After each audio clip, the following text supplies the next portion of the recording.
ሰላም እግዚአብሔር ሰላም ከሁላችንም ጋር ይሁን።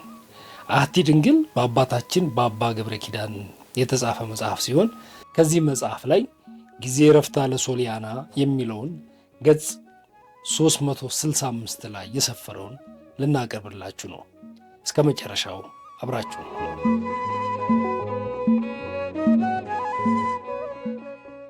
ጊዜ ረፍታ ለሶሊያና ቅዱሳን ሐዋርያት ተሰብስበው ከደረሱ በኋላ መንፈስ ቅዱስ የእመቤታችሁ ዕረፍት ደርሷልና ወደ ቤተልሔም ሂዱ ብሎ እንደነገራቸውና ሁሉም በብሩህ ደመና ተጭነው እንደመጡ በዝርዝር ነገሯት።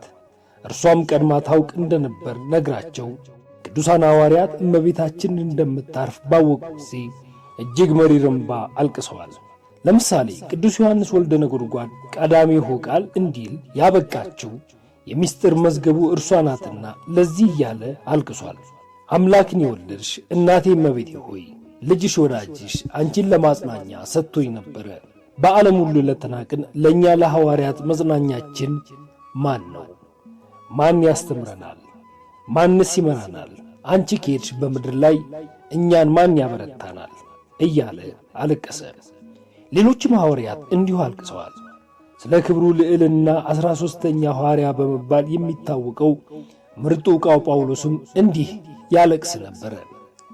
አምላክን የወለድሽ እመቤታችን ሆይ ልጅሽ ወዳጅሽ ክርስቶስ በዚች ምድር ላይ ሳለ በሥጋ አላየሁትም። ነገር ግን አንቺን ባየሁሽ ጊዜ ልጅሽን እንዳየሁት ደስ አለኝ። አሁን ግን አንቺም ልትሄጅብኝ ነው። መከራዬ በፈተናዬ ሁሉ ማን ይመራኛል? በሐዘንና በነቀፋዬ መሃል ማን ያጽናናኛል? ማንስ ያረጋጋኛል?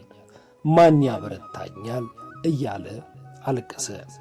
እመቤታችንም ቅዱስ ዮሐንስንና ሌሎች ሐዋርያት እንዲህ ስትል አጽናናቻቸው። ልጆቼ ሆይ እናንተን መሪር ለቅሶ እያየው ልቤን አትስበሩት። የልጄ ወንድሞች ሆይ ወደ ልጄ ብሄድም ከእናንተም ሆነ በስሜ ከሚማጸኑ አልለይም። እኔ ለክርስቲያን ሁሉ ሰዓሊተ ምሕረት እሆናለሁ እንጂ። ስለዚህ የልጄ ደቀ መዛሙርት ሆይ አታልቅሱ፣ በለቅሷችሁ በሐዘናችሁ ደስታዬን አታደብዝዙት። እኔ ወደ ልጄ ወደ እግዚአብሔር በመሄዴ ከእናንተ ጋር ደስ ይበላችሁ እንጂ አለቻቸው። ቅዱስ ጳውሎስም የልጄ ወዳጅ የኔም ወዳጅ ጳውሎስ ሆይ ጸጋ በረከቴ ይደርብህ፣ የልጄ ሰላም አንተንም ሌሎችንም ደቀ መዛሙርት ይጠብቃችሁ ስትል አረጋጋችሁ። ሌሎችም ሐዋርያት ተረጋግተው በአንድነት ሆነው እንዲህ አሏት። እመቤታችን ሆይ ወደ ሰማያት ልትሄጂ ነው፣ ነገር ግን ጠብቂን። ከቅድስት አንደበትሽ የመማፀኛ ቃል ተይልን፣ ምከሪን፣ እኛን አገልጋዮችሽን አትርሽን ብሎ ጸልዩ። እርሷም ብዙ አጽናናቻቸው። ከዚህ በኋላ ዕጣን ጸሎት እንዲያበዙ አዘዘቻቸው። በዚህ ሁኔታ ሳለ መንፈስ ቅዱስ እመቤታችንና ሐዋርያት ባሉበት ጉባኤ እመቤታችን ለምን በዕለተ እሑድ እንደምታርፍ እንዲህ ሲል ነገራቸው። በዕለተ እሑድ አካላዊ ግሥው የእግዚአብሔር ቃል ክርስቶስ በማኅፀኗ እንደሚያድር ቅዱስ ገብርኤል ለንጽሕት እመቤታችን አበሰራት። በዕለተ እሑድ በቤተልሔም እንደ ተወለደ በዕለተ እሑድ ጌታችን መድኃኒታችን ኢየሱስ ክርስቶስ በአርያም ሳለ መድኃኒት ምስጋና ይገባል፣ በእግዚአብሔር ስም የሚመጣ ብሩክ ነው እያሉ ያመሰግኑት ዘንድ አረጋውያን ሕፃናት እንዲመጡ በዕለተ እሑድ በሕያውና በሙታን ይፈርድ ዘንድ በክበበ ትስብእት እንዲመጣ እንዲሁ ስለ ንጽሕና እመቤታችን ስለ ነፍሷ ከዚህ ዓለም መለየት ክብርና ልዕልና በዕለተ እሑድ እንደሚመጣ ይህንን እወቁ አላቸው። በዕለተ እሑድም እመቤታችን ለሐዋርያት ፈጣሪ የጌታ ኢየሱስ ክርስቶስ መላእክቱ ጋር ወደ እኔ ይመጣልና ዕጣን በማዕጠንቱ ውስጥ ጨምሮ አለቻቸው። ይህንን ከእነርሱ ጋር እየተነጋገረች ሳለ ዕጣኑን ሲያደርጉ ጌታችን መድኃኒታችን ኢየሱስ ክርስቶስ ቅዱሳን መላእክቱ አስከትሎ በክብረ መንግሥቱ ሆኖ መጣ። ቁጥር የሌላቸው የብዙ መላእክትም አብረው ነበሩ። በፈጣሪዋ በልጇ በኢየሱስ ክርስቶስ መገለጥ ምክንያት የቅድስት ክብርት እመቤታችንን ታላቅ ብርሃን ከበባት። የሰማይ ኃይል ሁሉ ሰገዱላት። ከጌታችን ዘንድ ማርያም ሆይ የሚል ቃል ወደ እመቤታችን መጣ። እርሷም እነሆኝ አለችው። ጌታም ደስ ይበልሽ ፈጽመሽ ሐሴት አድርጊ፣ ነፍስሽም ደስ ይበላት። በእኔ ዘንድ የእናትነት ባለሟልነትንና የማይመረመር ታላቅ ጸጋን አግኝተሻልና አባቴ የሰጠኝን ክብር ተመልከቺ አላት። ወላዲተ አምላክ ሰው አከናውኖ ሊናገረው የማይችለውን ታላቅ ብርሃንን አየች።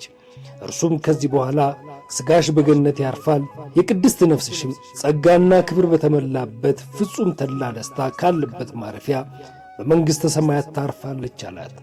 እመቤታችን ድንግል ማርያም ፈጣሪ ከጌታዬ ሆይ ቀኝህን ዘርጋ እኔም ባርከኝ አለችው።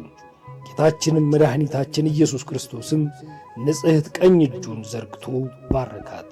ቅድስት ንጽሕት እመቤታችንም እጁን ይዛ ሳመችው። ሰማይን ያጸናውን ምድርን የመሠረተችውን ይህች ቀኝ አመሰግናለሁ። አሁንም ለሰው ድህነት በረቀቀ ጥበቡ አገልጋዩን ከእርሷ ሰው ይሆን ዘንድ ለእናትነት የበቃች ያደረጋት ቀዳሚ ተከታይ የሌለ ንጉሥ ወልደ ዋህድ ሆይ ዳግመኛ እለምንሃለሁ፣ ጸሎቴን ትሰማ ዘንድ እማልድሃለሁ። በይቅርታ ብዛት ቃል ኪዳን ትሰጠኝ ዘንድ እማልድሃለሁ። በእኔ በአገልጋይ ስም የሚለምኑን ሁሉ ራራላቸው፣ ይቅርም በላቸው። ጸሎትና ልመናቸውን ሁሉ ስማቸው፣ የለመኑን ሁሉ ስጣቸው፣ አንተ ሁሉ ይቻልሃልና አለችው። ደቀ መዛሙርቱም ከንጽሕት እመቤታችን ይህንን በሰሙ ጊዜ በእግሯ ስር በግንባራቸው ወድቀው እንዲህም አሉ። ጌታችን የአምላካችን የኢየሱስ ክርስቶስ እናት ሆይ ከዚህ ዓለም ከመለየትሽ በፊት በረከትሽን በዚህ ዓለም ተይልን ብለው ለመኗት። ያን ጊዜ አምላካችን የወለደች ወላዲተ አምላክ እመቤታችን እንዲህ ስትል ጸለየች።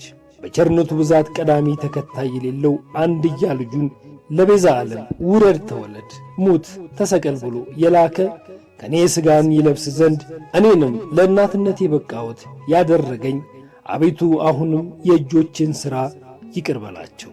ስምህን የምታመሰግነው ነፍስም ይቅር በላት። በምድርም ሆነ በሰማይ የወደደውን የሚያደርግ የልዑል እግዚአብሔር የባሕሪ ልጅ ኢየሱስ ክርስቶስ ሆይ የሚከብርባትን ቦታ ባርካት። ጸሎቴን ተቀበል፣ ሕዝብህን ባርክ፣ በስሜ ዕጣን ቁርባን የሚያቀርቡትን ካህናትን ባርክ ስትል ጸለየች።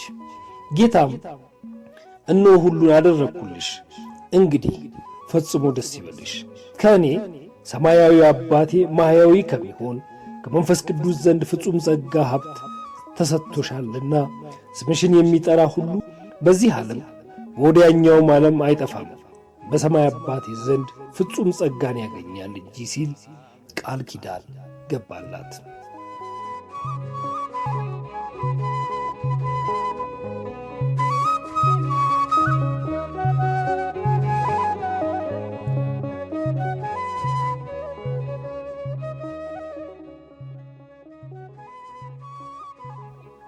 ከዚህ በኋላ ጌታችን ኢየሱስ ክርስቶስ ወደ ጴጥሮስ ተመልሶ እነሆ የማንበብና የመዝሙር ጊዜ ደረሰ አለው።